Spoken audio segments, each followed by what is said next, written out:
Hari ini saya akan membagikan bagian terakhir dari seri khotbah The Covenant of Fruitfulness, perjanjian berbuah lebat. Dan di dalam bagian terakhir ini saya mau membagikan kepada kita semua satu rahasia kepada kita semua supaya kita bisa berbuah lebat dalam hidup kita, sangat ditentukan oleh pribadi yang ada di belakang kita, yang membackup kita, yang mensupport kita. Itu sebabnya judul khotbah hari ini adalah The One Behind You. Pribadi yang di belakang saudara. Jadi kita harus mengerti siapa yang di belakang kita, siapa yang membackup, siapa yang mensupport kita. Itu menentukan apakah hasil kita, kemenangan kita, buah kita sedikit atau banyak. Tipis atau lebat. Penting sekali buat kita untuk kita memastikan ada pribadi yang kuat yang membackup kita. Ya, kalau kita gak punya backup apa-apa, kita maunya hanya berjuang sendiri, tentunya bisa, tapi terbatas. Sebaliknya, kalau ada yang membackup kita dan yang membackup itu kuat, hasil kita pasti lebih besar. Skalanya, kapasitasnya, kemenangannya akan lebih besar. Itu sebabnya ini tergantung sama pilihan kita. Apakah kita mau hidup kita kecil atau besar?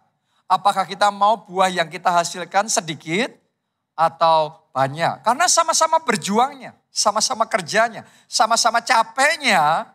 Tapi ditentukan oleh yang membackup kita akan mempengaruhi hasil, akan mempengaruhi buah yang kita hasilkan di dalam kehidupan kita. Pertanyaannya, siapa yang menyokong hidup saudara? Siapa yang membackup hidup saudara? Sebagian dari Anda mungkin berkata, saya nggak punya siapa-siapa Pak. Sebagian lagi dari saudara mungkin berkata, ada keluarga saya yang cukup kuat untuk mendukung saya. Sebagian lagi mungkin ada yang saudara berkata, saya punya kenalan pejabat, saya punya kenalan jenderal, saya punya kenalan pengusaha yang kuat, konglomerat yang terkenal, yang kuat, atau artis yang terkenal, dan lain sebagainya. Saya mau ngomong begini sama saudara, itu semua baik, baik, dan baik, tapi saya perlu ngomong selama yang membackup kita, yang mendukung kita masih manusia, mereka tetap terbatas. Hanya satu pribadi yang tidak terbatas, yang kalau dia membackup kita, maka kita akan bisa mengalami kemenangan yang tidak terbatas. Maka kita akan bisa mengalami percepatan yang luar biasa. Maka kita akan bisa mengalami kemajuan yang sangat pesat. Namanya adalah Yesus Kristus Tuhan kita. Pastikan yang mendukung saudara, yang mensupport saudara, yang membackup hidup saudara adalah Tuhan sendiri. Selama Tuhan yang membackup saudara. Alkitab ngomong kalau Allah di pihak kita, siapa lawan kita? Kalau Allah membackup kita, kita pasti menang. Itu yang dialami oleh Daud dalam kehidupannya. Anda harus ngerti, Daud selalu menang dalam peperangan. Daud tidak pernah kalah di dalam peperangan. Kenapa? Karena pendukungnya, penyokongnya, yang membackup dia, pribadi yang berdiri di belakang yang mensupport Daud adalah Tuhan sendiri. Kita baca Mazmur 121 ayat 1 sampai ayat yang kedua. Nyanyian ziarah, aku melayangkan mataku ke gunung-gunung. Dari manakah akan datang pertolonganku? Pertolonganku ialah dari Tuhan yang menjadikan langit dan bumi. Saudaraku, masing-masing orang ketika dalam keadaan tertentu membutuhkan pertolongan akan muncul benak siapa yang dia harapkan akan jadi penolongnya. Ya, buat setiap orang beda-beda. Tapi hebatnya buat Daud penolongnya adalah Tuhan. Kalau dia terdesak, pribadi yang pertama yang muncul di benaknya, yang paling dia harapkan adalah Tuhan sendiri. Kalau dia butuh bantuan, sebelum dia memikirkan yang lain-lain, dia akan datang kepada Tuhan sendiri. Kenapa? Karena buat Daud, Tuhan itu adalah penolongnya.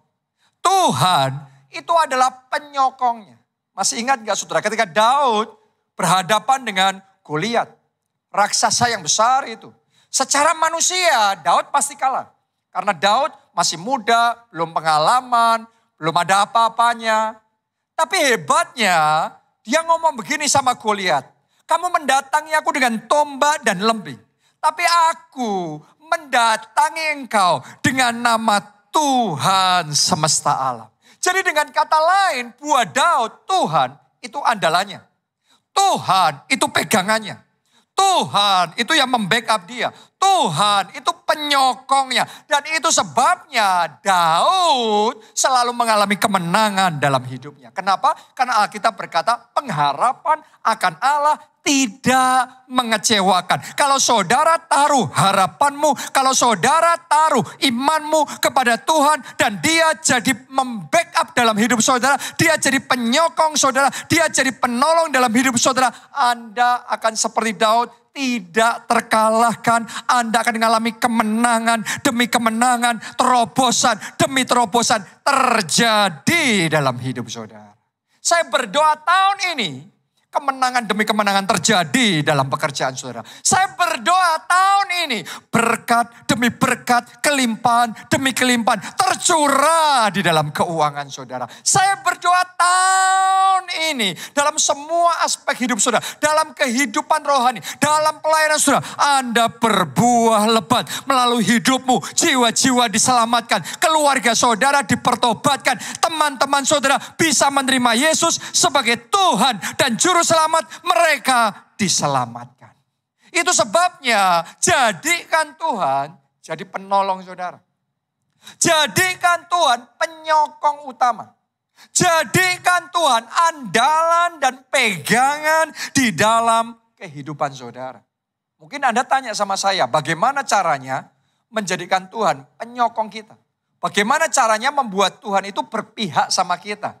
Ya ibaratnya kalau saudara mau pejabat membackup saudara atau konglomerat membackup saudara, artis juga mensupport saudara, mungkin ada cara-cara manusia untuk melobi supaya mereka bisa mendukung saudara. Nah, pertanyaan yang penting lebih dari semuanya itu adalah bagaimana caranya kita membuat Tuhan di pihak kita. Tuhan mau mensupport, membackup, menolong dan menyokong kita. Saya mau bagikan sama saudara. Kita baca Matius pasalnya yang kelima, ayatnya yang ketiga. Ditulis di sini, berbahagialah orang yang miskin di hadapan Allah, karena merekalah yang empunya kerajaan surga. Coba Anda renungkan, kata miskin di hadapan Allah, Tuhan Yesus yang ngomong, mereka ini yang empunya kerajaan surga. Kalau kita renungkan, bukankah seharusnya Tuhan yang empunya kerajaan surga? Tapi kenapa Tuhan ngomong, kalau ada orang yang miskin di hadapan Allah, mereka ini yang empunya kerajaan surga. Maksudnya apa? Mari kita pelajari dulu, apa arti miskin di hadapan Allah. Saya mau bacakan buat saudara terjemahan ayat yang sama, tapi dalam Alkitab bahasa Indonesia masa kini. Ditulis begini, berbahagialah orang yang merasa tidak berdaya dan hanya bergantung pada Tuhan saja. Jadi ternyata orang yang miskin di hadapan Allah itu orang yang merasanya bukan self-confident, bukan percaya diri, tetapi percaya Tuhan. Orang yang miskin di hadapan Allah itu orang yang sadar bahwa secara manusia dia terbatas. Karena itu dia berharap sama Tuhan. Dia bergantung sama Tuhan. Kalau Tuhan tidak menolong, aku pasti habis. Tapi kalau Tuhan menyokong, aku pasti menang. Itu sikap yang miskin di hadapan Allah. Dan ternyata yang seperti itu menyentuh hati Tuhan. Yang seperti itu akan memenangkan hati Tuhan. Dan kalau sudah seperti itu, maka semua resources kerajaan surga akan tersedia buat dia. Semua dukungan kerajaan surga, semua pasukan bala tentara surga akan Tuhan buat available, akan Tuhan buat ready untuk orang yang seperti itu. Makanya ditulis, orang yang miskin di hadapan Allah empunya kerajaan surga. Itu sebabnya saya mau ngomong sama saudara, kalau saudara punya sikap hati yang miskin di hadapan Allah, mulai hari ini, semua yang terbaik yang ada dalam kerajaan surga akan tersedia untuk menyokong saudara, mensupport saudara, mendukung saudara. Hikmat dari sorga, berkat dari sorga, kuasa dari sorga, malaikat-malaikat sorgawi akan Tuhan perintahkan untuk menyokong saudara, mendukung saudara, mensupport saudara. Sehingga Anda nggak berjuang sendiri, Anda nggak bekerja sendiri, tapi ada Tuhan yang mensupport saudara. Ada kerajaan surga yang membackup saudara. Dan kalau Tuhan di pihak kita seperti itu, siapa lawan kita? Kita akan lakukan perbuatan yang besar dan ajaib bersama dengan Tuhan. Oke, haleluya. Jadi jangan mau berjuang sendiri. Berjuang bersama dengan Tuhan. Pastikan Tuhan mensupport saudara. Pastikan Tuhan menyokong. Pastikan Tuhan menolong saudara. Oke, kita baca Yeremia 17 ayatnya yang ke-7 sampai ayat yang ke-8. Ditulis begini. Diberkatilah orang yang mengandalkan Tuhan. Yang menaruh harapannya pada Tuhan. Anda mau kesembuhan? Taruh harapan saudara pada Tuhan. Anda mau keluargamu dipulihkan? Harapan itu taruh sama Tuhan. Oke, Anda mau dapat solusi jalan keluar dari masalah saudara sekarang? Taruh harapan saudara kepada Tuhan. Dia pengharapan, dia penolong utama dalam hidup kita. Ayat 8. Ia akan seperti pohon yang ditanam di tepi air. Jadi orang yang menaruh harapan sama Tuhan, orang yang miskin di hadapan Allah, orang yang mengandalkan Tuhan. Firman Tuhan ngomong orang itu akan seperti pohon yang ditanam di tepi air. Yang merambatkan akar-akarnya ke tepi batang air. Dan yang tidak mengalami datangnya panas terik. Yang daunnya tetap hijau. Yang tidak khawatir dalam tahun kering. Dan yang tidak berhenti menghasilkan buah. Wow, hebat sekali. Orang kalau mengandalkan Tuhan dalam hidupnya. Orang kalau menjadikan Tuhan penyokong utama yang membackup hidupnya. Ia seperti pohon yang ditanam di aliran air. Makanya nggak pernah kering. Karena terus disegarkan oleh air tersebut. Ya, terus akan mendapatkan kesegaran. Dan terus berbuah. Bahkan di tahun kering pun terus berbuah. Saya bacakan Alkitab terjemahan masa kini dari ayat itu. Ya, bagian terakhir saja ditulis begini. Sekalipun negeri dilanda kekeringan, ia tak gelisah sebab ia selalu menghasilkan buah. Wow. Jadi kalau saudara tahu bagaimana membuat Tuhan di pihak saudara, Tuhan menyokong dan membackup saudara. Tolong dengarkan baik-baik. Anda akan seperti pohon yang ditanam di tepi aliran air. Yang ketika semuanya dilanda kekeringan, ketika dunia dan bangsa-bangsa mengalami kekeringan, ketika kita semua ada di tahun yang kering, tapi orang yang ada di dalam Tuhan, yang mengandalkan Tuhan, tidak akan pernah mengalami kekeringan. Tuhan yang memberi kesegaran, sehingga dalam hidupnya ia selalu berbuah lebat. Saya nubuatkan terjadi dalam hidupmu. Di tahun kering, di tahun pandemi, di tahun resesi, di tahun krisis ini. Justru Anda berbuah lebat. Anda mengalami kemajuan pesat. Tuhan bawa saudara terbang tinggi. Melakukan perkara-perkara lebih besar bersama Tuhan. Bahkan yang tidak masuk akal. Yang melebihi pikiran dan harapan saudara. Tuhan kerjakan karena engkau mengandalkan Tuhan. Oke, jadi miliki hati yang miskin di hadapan Allah, yang mengandalkan Tuhan, maka engkau akan diberkati. Jangan andalkan diri saudara sendiri. Jangan andalkan manusia, jangan andalkan yang lainnya. Kenapa? Yeremia 17 ayat yang kelima berkata begini. Beginilah firman Tuhan. Terkutuklah orang yang mengandalkan manusia, yang mengandalkan kekuatannya sendiri, dan yang hatinya menjauh daripada Tuhan. Tolong dengarkan. Anda yang saat ini merasa bisa sendiri tanpa Tuhan.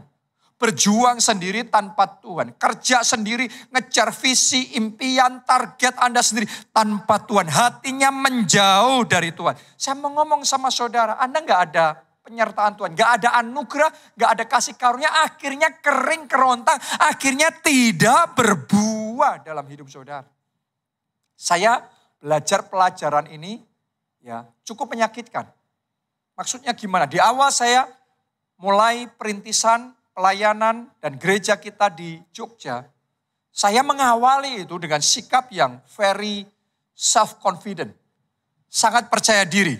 Karena saya merasa sudah sekolah Alkitab di Amerika, jalurnya khusus, leadership dalam gereja.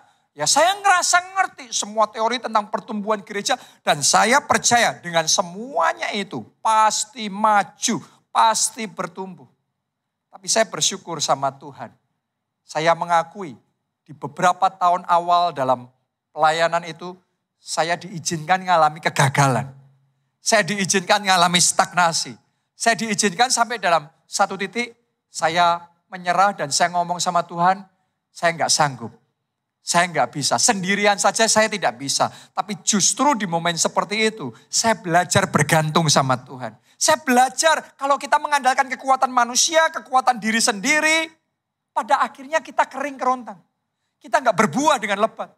Itu sebabnya saya mulai belajar berserah sama Tuhan. Saya mulai belajar mengandalkan Tuhan. Saya mulai belajar bergantung penuh sama Tuhan. Saya mulai berkata sama Tuhan, Tuhan kalau nggak Tuhan yang menyertai, maka tidak akan ada kemajuan. Kalau enggak Tuhan yang membangun, maka semuanya akan sia-sia. Ketika saya mulai belajar mengandalkan Tuhan, saya mengalami penggenapan janji Tuhan ini. Berkat Tuhan mulai datang. Urapan Tuhan mulai datang. Penyertaan Tuhan mulai datang. Resources kerajaan surga mulai diperintahkan oleh Tuhan mendukung saya. Dan karena itu kita melihat mujizat-mujizat terjadi. Terobosan-terobosan terjadi. Sejak waktu itu sampai sekarang tidak henti-hentinya melalui masa baik, masa tidak baik, tahun yang segar ataupun tahun yang kering. Gereja kita terus berbuah lebat. Kenapa? Karena Tuhan andalan kita. Tuhan penyokong kita. Tuhan penolong kita. Itu sebabnya saya ingin ajak saudara yang saat ini sedang mengalami stagnasi. Yang saat ini sedang mengalami kekeringan. Yang saudara merasa dunia saat ini sedang penuh dengan ketidakpastian. Jadi mungkin wajar saudara melalui semuanya itu. Tapi saya mau ngomong sama saudara, belajar andalkan Tuhan. Belajar bergantung penuh sama Tuhan. Kalau Tuhan di pihak saudara, gak peduli musim apapun boleh terjadi. Tapi Anda akan seperti pohon yang ditanam di tepi aliran air. Engkau tidak akan mengalami kekeringan sekalipun ada di tahun kering. Tuhan yang akan membuat saudara terus berbuah dengan lebat. Oke, jadi hari ini saya ajak saudara andalkan Tuhan. Mungkin sudah tanya, bagaimana kita mengandalkan Tuhan? Dalam area apa saja kita bisa mengandalkan Tuhan? Ada 3 saya mau bagikan. Nomor 1, andalkan Tuhan sebagai sumber kekuatan saudara. Kita semua ngerti bahwa untuk berbuah lebat butuh power. Butuh kekuatan. Karena kalau lemah ya gak bisa maju. Gak bisa ngalami kemenangan. Gak bisa berbuah lebat. Jadi butuh power, butuh kekuatan. Dan saya mau katakan sama saudara, kekuatan yang paling utama kita dapatkan di dalam Tuhan. Kalau Anda dapat kekuatan dari Tuhan, Anda akan dibuat kuat secara roh saudara. Kalau Anda dapat kekuatan dari Tuhan, Anda akan dibuat kuat secara mental saudara, secara pikiran saudara. Anda bisa berpikir dengan jernih, berpikir dengan tajam. Anda punya analisa yang bagus, yang tepat, yang akurat. Kalau saudara terima kekuatan Tuhan, maka dalam setiap gerakan, setiap langkah-langkah yang Anda ambil, akan ada power, akan ada kekuatan Tuhan yang luar biasa. Jadi, itu sebabnya andalkan Tuhan sebagai sumber kekuatan. Khususnya saat ini Anda yang sedang merasa lemah. Saya tahu di masa seperti sekarang ini banyak orang yang sedang merasa lemah.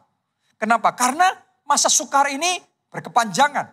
Tadinya orang berpikir pandemi ini terlalu lama bisa selesai, segera teratasi. Ya sebagian lagi berpikir setelah vaksin datang maka semuanya akan reda. Tapi ternyata di dunia malah terjadi gelombang penularan yang lebih hebat lagi. Sehingga muncul banyak sekali ketidakpastian. Akibatnya banyak orang merasa lemah. Berapa banyak orang menghadapi masalah bertubi-tubi. Kekalahan bertubi-tubi. Kerugian terus-menerus. Akhirnya merasa lemah. Berapa banyak orang ada di dalam masalah keluarga yang sangat rumit. Seolah-olah nggak terselesaikan. Mau bicara seperti apapun kayaknya nggak ada solusi. Kayaknya nggak ada jalan keluar. Sehingga merasa lemah. Banyak orang hari-hari ini merasa lemah. Hari ini saya mau katakan sama saudara yang sedang dalam keadaan lemah. Andalkan Tuhan dan jadikan Tuhan sumber kekuatan saudara. Mari kita baca Yesaya 40 ayatnya yang ke-28 sampai 31. Tidakkah kau tahu dan tidakkah kau dengar? Tuhan ialah Allah kekal yang menciptakan bumi dari ujung ke ujung. Artinya dia yang punya bumi ini. Dia yang punya semuanya. Ia tidak menjadi lelah dan tidak menjadi lesu. Tidak terduga pengertiannya. Kalau manusia kerja sebentar, beraktivitas sebentar, sekian waktu, sampai di titik tertentu, akhirnya jadi lesu. Akhirnya jadi lemah, akhirnya capek. Benar apa tidak? Tapi Anda harus tahu, ada satu pribadi yang tidak menjadi lelah. Tidak menjadi lesu. Mau gimana pun, aktivitas apapun, tidak menjadi lelah. Tidak menjadi lesu. Kenapa? Karena powernya, kekuatannya unlimited. Tidak terbatas. Karena itu selalu ada gelombang kekuatan. Sehingga nggak pernah capek, nggak pernah lelah, nggak pernah lesu. Itu Tuhan yang kita sembah. Ayat 29. Dia memberi kekuatan kepada yang lelah. Dan menambah semangat kepada yang tiada berdaya. Hari ini terimalah kekuatan dari Tuhan. Hari ini terimalah semangat yang baru daripada Tuhan. Amin. Karena dia yang memberi kekuatan. Dia yang menambah semangat. Anda yang sudah capek, Anda yang semangatnya sudah mulai pudar. Terima semangat yang baru, dikobarkan kembali dalam hati saudara. Kekuatan yang baru Tuhan berikan kepada saudara. Lanjutkan pembacaan firman itu. Ayat 30 sampai 31. Orang-orang muda menjadi lelah dan lesu. Teruna-teruna jatuh tersandung. Artinya orang yang biasanya kuat saja, ngalami kayak gitu, sudah gak kuat lagi. Ayat 31, tetapi orang-orang yang menanti-nantikan Tuhan mendapat kekuatan baru. Boleh katakan amin saudaraku. Kalau engkau menanti-nantikan Tuhan, kekuatan baru itu Anda terima dalam nama Yesus. Amin. Nah kalau Anda terima kekuatan baru itu, lihat. Mereka seumpama Raja Wali yang naik terbang dengan kekuatan sayapnya. Jadi buat saudara yang sekarang ngalami rasanya sedang turun, Anda butuh naik, Anda butuh pembalikan. Saya mau katakan terimalah kekuatan baru dari Tuhan. Maka yang tadinya engkau turun, Tuhan akan buat Anda naik kembali. Engkau akan naik terbang dengan kekuatan sayapnya Tuhan. Karena ada kekuatan baru Tuhan berikan kepada saudara. Saya nubuatkan mulai saat ini Anda tidak turun lagi. Bisnis Anda tidak turun lagi. Kesehatan Anda tidak turun lagi. Sukacita Anda tidak turun lagi. Mulai saat ini juga yang tadinya turun. Sekarang naik, bukan cuma naik biasa. Anda terbang tinggi karena kekuatan yang dari Tuhan. Amin. Lanjutkan. Kalau Anda terima kekuatan itu dari Tuhan, ditulis di sini, mereka berlari dan tidak menjadi lesu. Mereka berjalan dan tidak menjadi lelah. Sekarang bukan cuma Tuhan yang tidak menjadi lesu dan lelah, tapi mereka, berarti manusia. Mereka ini siapa? Orang yang menanti-nantikan Tuhan, yang dapat kekuatan Tuhan ini, ternyata ada manusia yang ketika mendapat kekuatan Tuhan tidak menjadi lesu, tidak menjadi lelah. Yang lainnya sudah maunya pensiun karena merasa sudah tua, tapi mereka ada orang-orang tertentu yang selalu punya visi yang baru, visi yang lebih besar. Ada orang yang ketika menghadapi masalah rasanya sudah capek, sudah pengen berhenti, kepengen menyerah, sudah yang kecil saja cukup. Tapi ada orang-orang yang tidak pernah berhenti, yang tidak pernah lelah, selalu percaya dan terus dibawa Tuhan maju dari satu level kemuliaan pada level kemuliaan berikutnya. Kenapa? Karena orang-orang ini terima kekuatan baru yang daripada Tuhan. Apakah saudara mau terima kekuatan yang baru dari Tuhan? Jadikan Tuhan sumber kekuatan saudara. Caranya gimana? Sederhana. Tadi firman Tuhan ngomong. Orang yang menanti-nantikan Tuhan dapat kekuatan baru. Kalau Anda butuh Tuhan memberi jadi sumber kekuatan saudara, maka belajarlah menantikan Tuhan. Itu miskin di hadapan Allah.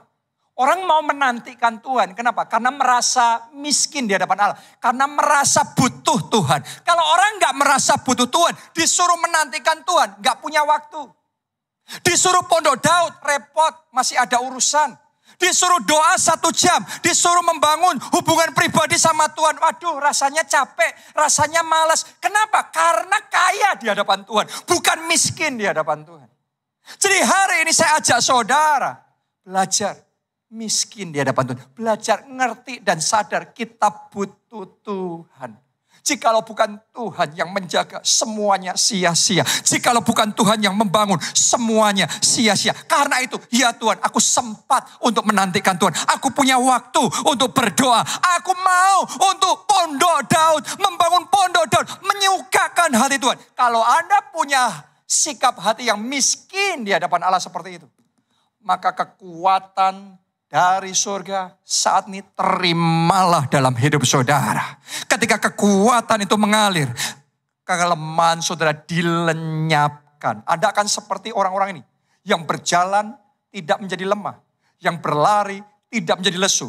Bahkan yang tadinya turun, sekarang Anda naik, terbang tinggi, bagaikan Raja Wali, melakukan perkara-perkara yang besar. Boleh katakan amin. Haleluya.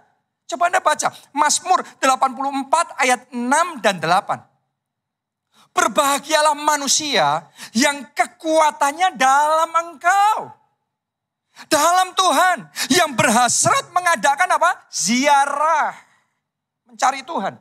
Anda berhasrat enggak? Anda rindu enggak? Anda mau enggak? Anda punya waktu? Anda bersedia enggak mencari Tuhan? Menantikan Tuhan? Ayat 8, perhatikan. Mereka, orang yang kayak gitu, berjalan makin lama makin kuat. Wow, mulai hari ini dalam perjalanan hidupmu gak makin lama makin loyo, makin lama makin kering, makin lama makin kecil. No. Mulai hari ini makin lama makin kuat, makin tua, makin bersinar. Tuhan bawa saudara makin terang, memancarkan kemuliaan Tuhan dalam hidup saudara. Semuanya dimulai dari miskin di hadapan Allah. Yaitu menjadikan Tuhan sumber kekuatan kita. Saya perhatikan Pak Obaja itu punya sikap hati yang miskin di hadapan Allah. Saya masih ingat ketika gereja kita di Solo mengadakan proyek pembangunan gedung gereja. Pada awalnya waktu dibuat anggaran itu dibutuhkan dana. Angka yang muncul 40 miliar rupiah. Padahal selama perjalanan gereja kita sampai dengan saat itu, selama 10 tahun gak ngadain proyek apapun, 10 tahun ngumpulin dana terkumpul 4 miliar. Dan sekarang harus membangun gedung yang anggaran awalnya 40 miliar. Jadi secara manusia itu sudah tidak mungkin. Secara manusia pasti tidak cukup. Itu sebabnya dalam kondisi seperti itu Pak Obaja datang sama Tuhan. Pak Obaja siang dan malam selalu ada di kamar doanya menanti-nantikan Tuhan. Kenapa? Karena dia tahu kalau Tuhan tidak menolong, habis habis semuanya. Kalau Tuhan tidak membuka jalan, kalau bukan Tuhan yang memberkati, nggak mungkin jadi, nggak mungkin cukup. Kalau bukan Tuhan, semuanya sia-sia. Itu sebabnya Pak Obaja punya waktu menantikan Tuhan, punya waktu berdoa, punya waktu memuji menyembah Tuhan, punya waktu terus-menerus melayani Tuhan secara pribadi, mencari perkenanan Tuhan. Itu miskin di hadapan Allah. Dan ternyata yang kayak gitu yang menyentuh hati Tuhan. Ketika hati Tuhan tersentuh, Tuhan bekerja dengan cara yang ajaib. Tuhan mulai buka pintu-pintu yang tertutup. Tuhan mulai perintahkan berkat-berkat untuk datang. Sehingga yang tadinya tidak cukup jadi cukup. Sehingga yang tadinya tidak ada jadi ada. Dalam waktu beberapa tahun saja gedung itu jadi. Dan jadinya ternyata bukan cuma 40 miliar, ternyata 70 miliar. Itu pun selesai. Tuhan yang menyertai. Waktu kita lemah, Tuhan menolong. Tuhan memberikan kekuatan. Yang lemah jadi kuat. Hari ini saya ajak saudara, jangan merasa confident di dalam diri Anda sendiri. Jangan merasa percaya dalam diri Anda sendiri. Tapi belajar percaya sama Tuhan. Bergantung penuh sama Tuhan. Jadikan Tuhan sumber kekuatan. Anda akan melihat bagaimana kuasa Tuhan didemonstrasikan dalam hidup saudara. Yang kedua, andalkan Tuhan sebagai sumber hikmat. Kita harus ngerti bahwa untuk berbuah lebat dibutuhkan hikmat. Benar apa tidak? Ya, jadi dengan hikmat dan tanpa hikmat, produktivitas kita pasti berbeda. Dengan hikmat dan tanpa hikmat, kinerja kita di dalam bisnis, di dalam pekerjaan kita, di dalam mengelola keuangan kita, hasilnya pasti berbeda. Dengan hikmat dan tanpa hikmat, pernikahan kita, keluarga kita, kita mendidik anak-anak kita, semuanya itu hasilnya pasti berbeda. Jadi ternyata hikmat itu mempengaruhi produktivitas kita. Itu sebabnya kalau Anda mau produktif, engkau mau berbuah lebat, jadikan Tuhan sumber hikmatmu. Kita baca Amsal 3 ayat 5-7. Percayalah kepada Tuhan dengan segenap hatimu. Dan janganlah bersandar kepada apa? Pengertianmu sendiri. Nah, Anda harus ngerti loh.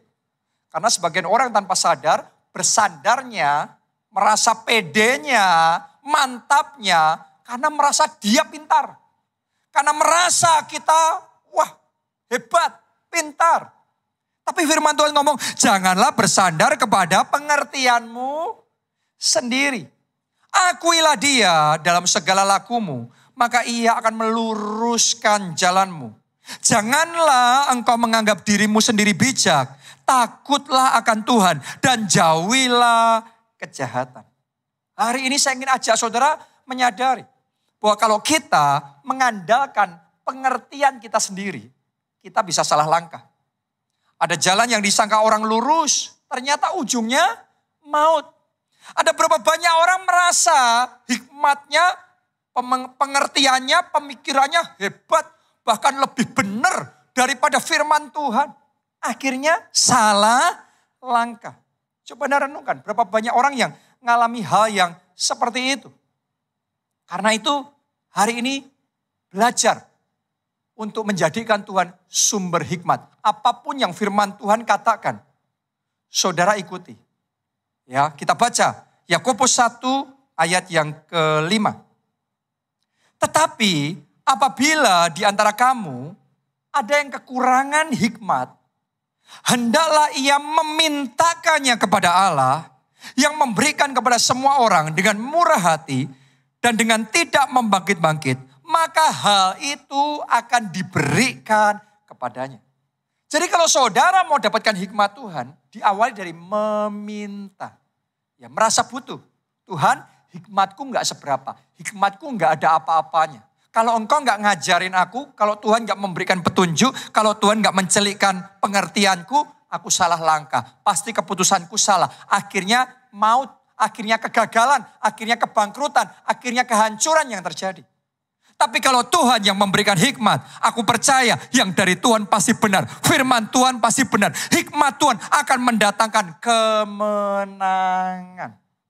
Orang kalau merasa butuh Tuhan, butuh hikmat Tuhan, pasti mau diajari Tuhan. Ciri orang yang butuh Tuhan, miskin di hadapan Allah, butuh Tuhan sebagai sumber hikmatnya. Mau dengerin firman Tuhan. Mau dengerin. Mau perhatikan firman Tuhan. Mau belajar Alkitab, baca Alkitab itu. Merenungkan firman Tuhan siang dan malam. Berapa banyak orang Kristen yang merasa gak butuh baca Alkitab.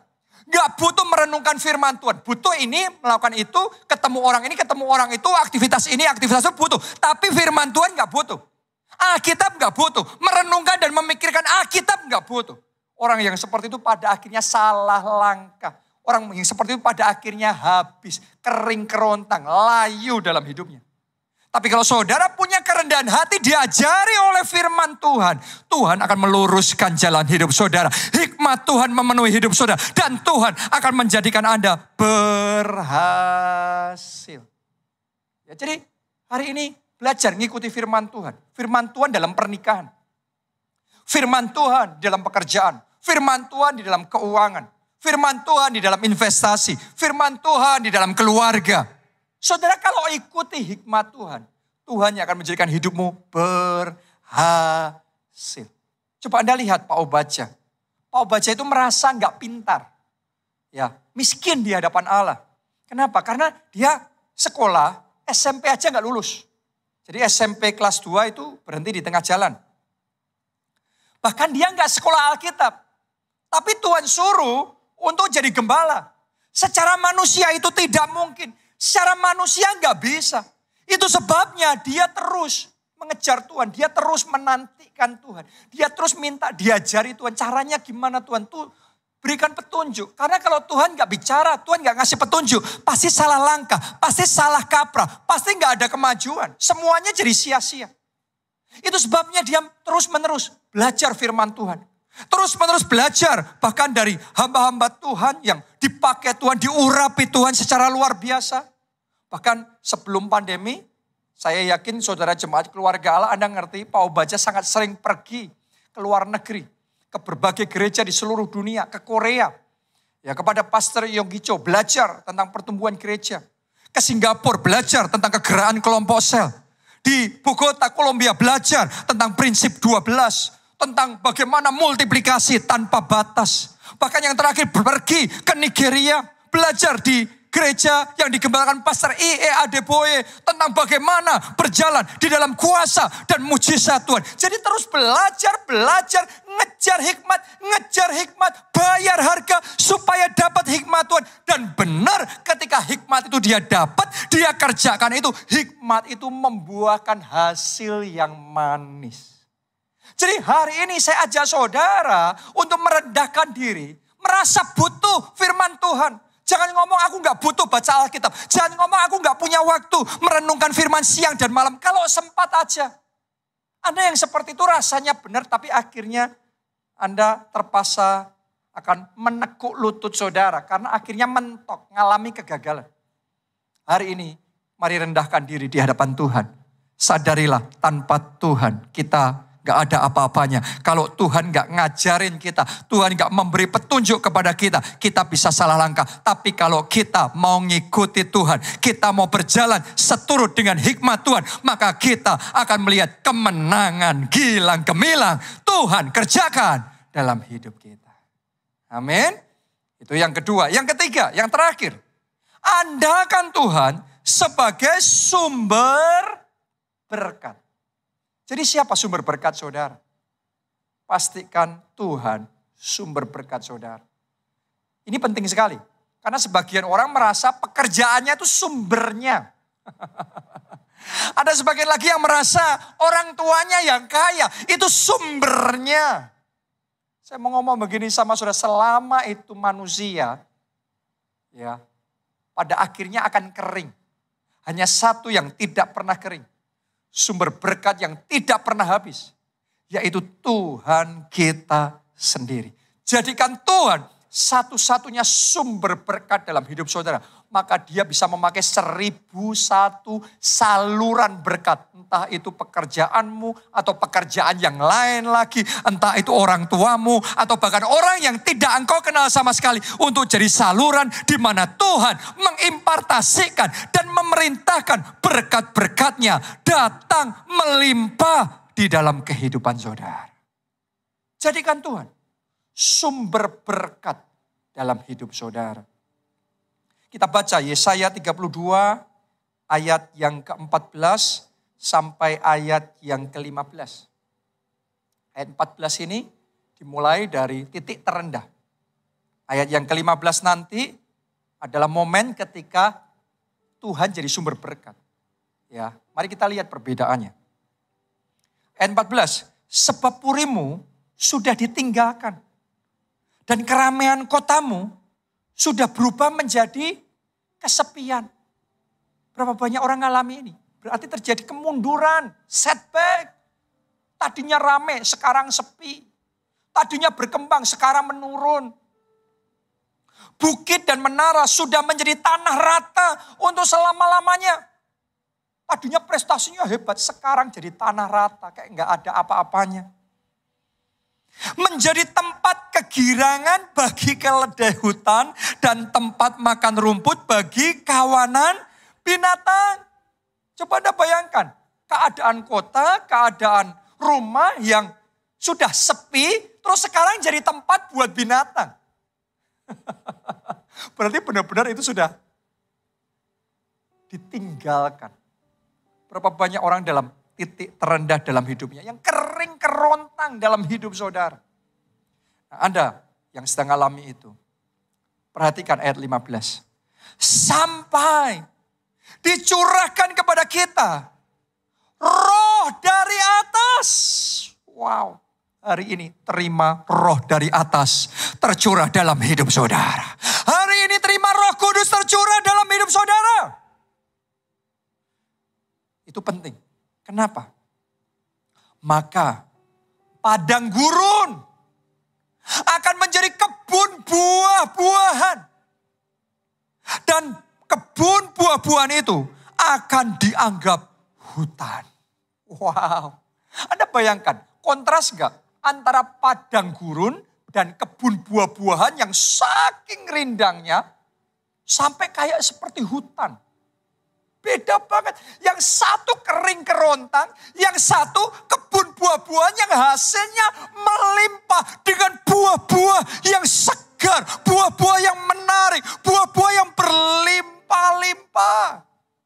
Bedanya, yang membuat perbedaan adalah ketika roh dari atas itu tercurah. Ketika Tuhan jadi sumber berkat dalam hidupmu, maka dia akan curahkan roh dari atas yang membuat semua yang kering dalam hidupmu bagaikan padang gurun itu dirubah jadi kebun buah-buahan, bahkan bagaikan hutan yang melimpah ruah buah-buahnya, hasilnya, produktivitasnya dalam hidup saudara. Orang ngomong di masa pandemi ini masa kering. Tahun ini katanya tahun resesi. Tahun krisis. Lebih berat katanya. Sebagian orang ngomong lebih susah dibandingkan tahun yang lalu. 2020 orang pikir berat, ternyata 2021 sebagian orang berkata lebih berat lagi. Tapi saya mau ngomong sama saudara, kalau Tuhan jadi sumber berkatmu, maka yang kering bagaikan padang gurun, Tuhan bisa rubah jadi kebun buah-buahan. Bahkan hasilnya begitu limpahnya, indahnya, luar biasanya. Itu bisa Tuhan kerjakan dalam hidup saudara. Diberkati dengan kelimpahan di tahun kering. Saya baru aja dengar ada satu orang yang bisnisnya tadinya rugi terus. Ya. Omset per bulannya 10 juta. Itu rugi. Terus dia doa sama Tuhan. Dan dia tiba-tiba merasakan dalam hatinya Tuhan bicara. Tuhan ngasih rema. Ini khusus buat dia. Ya. Remanya persepuluhan dari bruto. Loh, dia bingung kan. Rugi kan harusnya gak usah persepuluhan. Tapi kok Tuhan malah ngomong persepuluhan dari bruto. Bukan dari keuntungan bersih. Tapi dari bruto. Dia mikir nih gak masuk akal. Tapi dia memilih menjadikan Tuhan sumber berkatnya. Dan dia ikuti itu. Dia taati itu. Anda tahu nggak, di masa pandemi ini, Tuhan berkati besar-besaran, kering seperti padang gurun, jadi kebun buah-buahan. Omsetnya tadinya 10 juta dan rugi. Sekarang di tahun pandemi ini, Tuhan lipat gandakan, per bulan omsetnya jadi 3 miliar rupiah. Dan dia diberkati besar-besaran, kelimpahan luar biasa. Saya mau ngomong sama saudara, kalau engkau jadikan Tuhan sumber berkatmu, engkau gak ngalami seperti yang dunia alami. Dunia kering, saudara gak harus kering. Tadinya harusnya padang gurun, gak bisa apa-apa, gak ada harapan. Tapi Tuhan bisa rubah jadi kebun buah-buahan yang melimpah dengan berkat-berkat yang luar biasa. Saya masih ingat juga waktu krisis moneter tahun 1998. Indonesia benar-benar ngalami krisis yang luar biasa. Banyak perusahaan yang jatuh. Banyak orang yang kolaps, ngalami kebangkrutan. Keadaan begitu susah sekali. Kepanikan terjadi di mana-mana. Dan pada waktu itu nilai tukar itu benar-benar ngalami lonjakan dari sekitar 2.000 rupiah sampai menyentuh 15.000 rupiah pada waktu itu. Bahkan lebih. Tapi tahukah saudara, di masa seperti itu, tiba-tiba Tuhan bicara sama Pak Obaja. Kuat sekali dalam hati. Tuhan ngomong, beli US dollar. Beli US dollar. Beli US dollar. Pak Obaja gak ngerti maksudnya gimana. Tapi dia berusaha ikuti. Dia berusaha taat dengan semua dana yang ada. Kita beli US dollar. Pada masa itu ya. Itu rema pada masa itu. Dan benar ternyata dolar naik berlipat kali ganda. Itu sebabnya ketika dolar naik berlipat kali ganda dan krisis moneter melanda Indonesia. Yang lainnya kekeringan, yang lainnya ngalami nyungsep jatuh semuanya. Tapi sesungguhnya saya kesaksian sama saudara, kita justru diberkati dengan kelimpahan besar-besaran. Karena semua dana yang masuk di situ berlipat-lipat kali ganda. Dalam sekejap terjadinya begitu saja. Saya mau yakinkan saudara, dunia boleh ngalami masa sukar. Pandemi nggak tahu berapa lama lagi, resesi, krisis, berapa lama lagi. Anda mau nunggu sampai kapan? Tambah kering, jadi seperti padang gurun. Hari ini saudara nantikan Tuhan. Jangan nantikan pandemi selesai, jangan nantikan resesi selesai baru Anda siap bergerak lagi. Tapi Anda nantikan Tuhan. Jadikan Tuhan sumber kekuatan. Jadikan Tuhan sumber hikmat. Jadikan Tuhan sumber berkat dalam hidup saudara. Rema yang dari Tuhan. Anda ikuti, Anda kerjakan, Anda lakukan. Maka Anda akan tetap segar di tahun kering.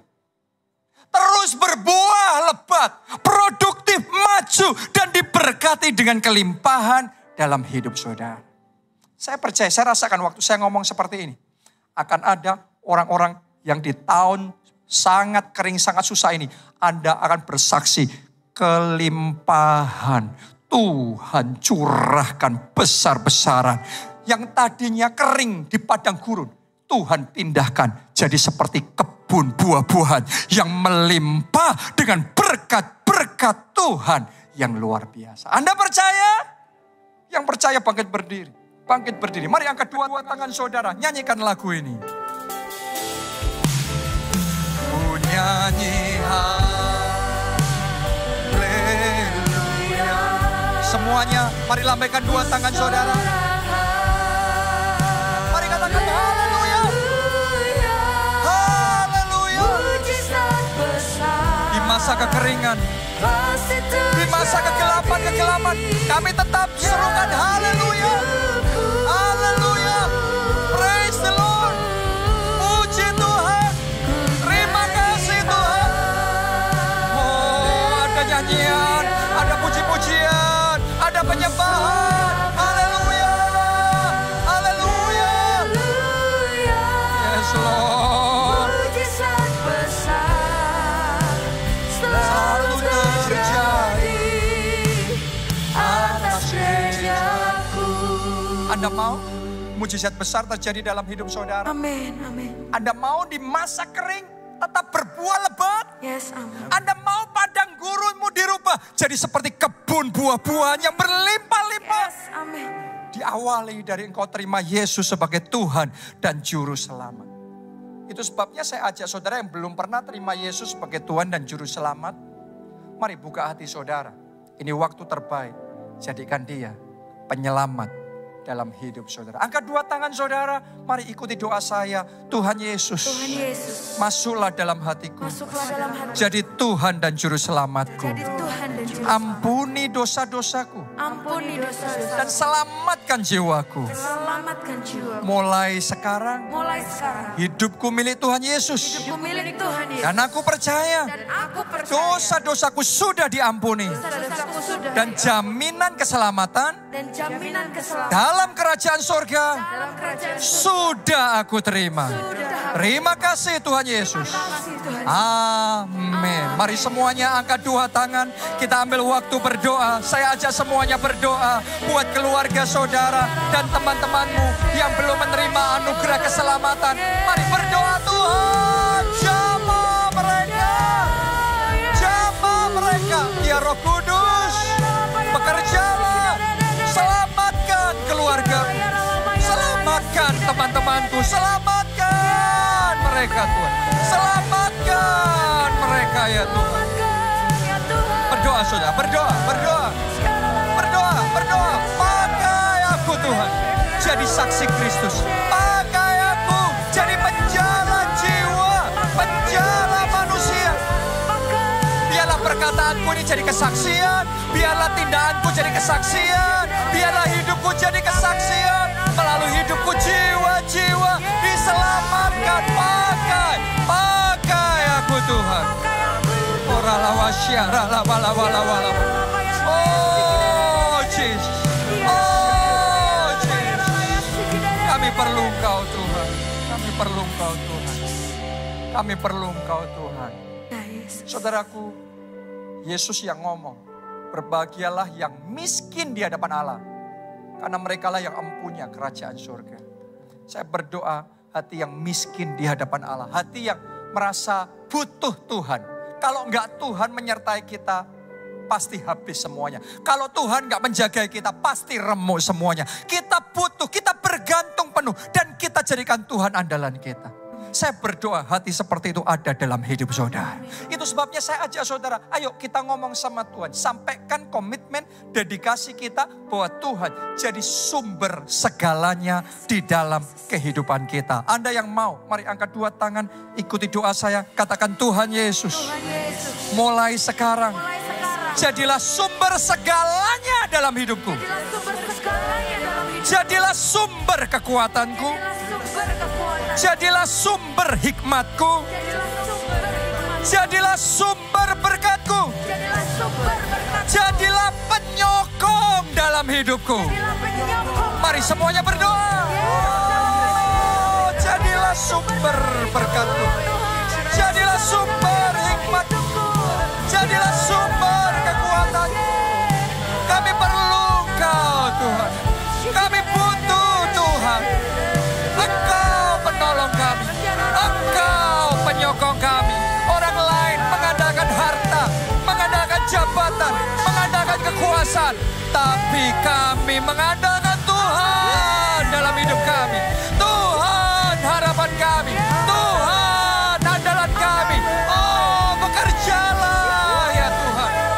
Bekerjalah ya Roh Kudus. Beri hikmat-Mu, beri kekuatan-Mu, curahkan berkat-berkat-Mu. Bekerjalah ya Tuhan. Bekerjalah ya Tuhan.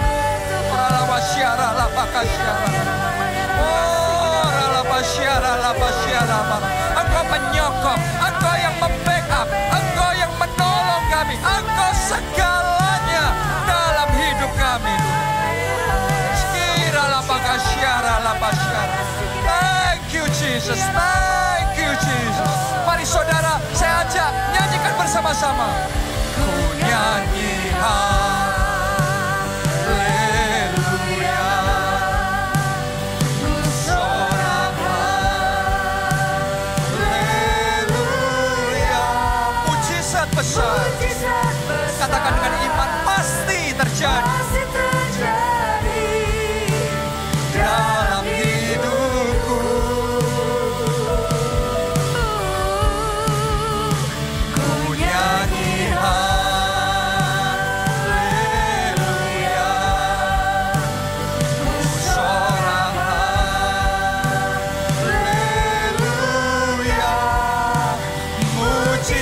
besar selalu terjadi. Amin.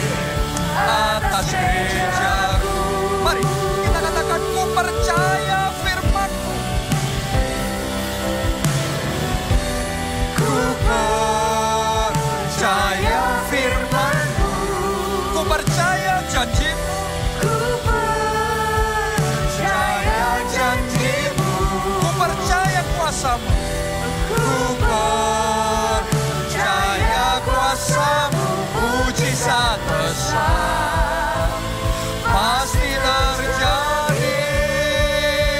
Semuanya lambaikan dua tangan tinggi-tinggi, katakan, ku nyanyi haleluya,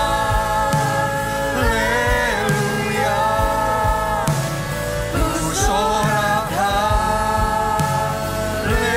haleluya, mujizat besar pasti terjadi dalam hidupku.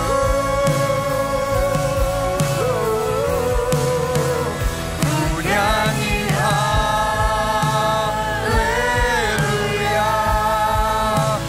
ku sorak haleluya,